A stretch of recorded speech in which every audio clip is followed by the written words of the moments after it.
Hey everyone, it's Sunday, September 28th, 2025. This is a special single-story deep dive, and we're focusing on one case that highlights a bigger problem in immigration detention.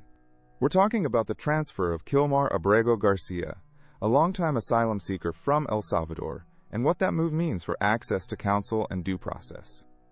Here's what we know. After a wrongful deportation, Kilmar returned to the United States in March. He was first confined at the Farmville Detention Center in Virginia.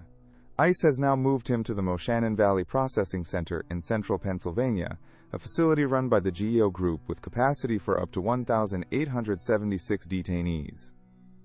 As of today, he remains detained in Moshannon under continued legal review. His attorneys in Nashville and New York City say the transfer pushed him hundreds of miles from the lawyers and supporters who have been preparing his case. They argue that in-person time is critical for asylum and protection claims, especially for reviewing documents and building trust.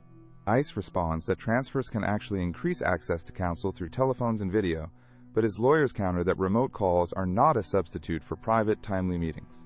They also point to delays in legal mail and the challenge of scheduling visits in a large, privately run complex.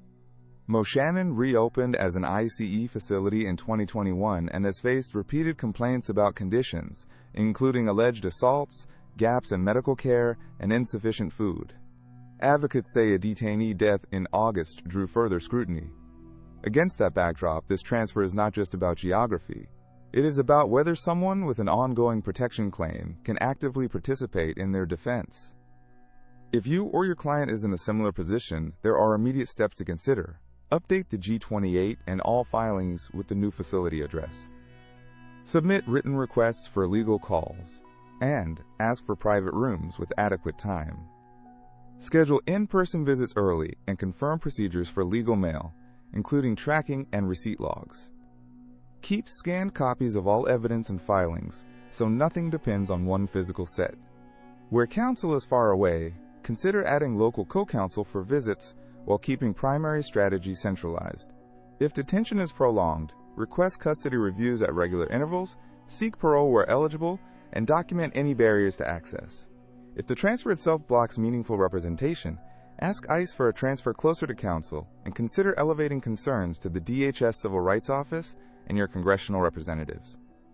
What happens next in Kilmar's case will depend on the pace of legal review and whether access to counsel improves in practice. For now, the key dates matter, the paper trail matters, and consistent communication can make the difference between a stalled claim and a fair hearing. For more coverage and practical guides, visit visaverge.com.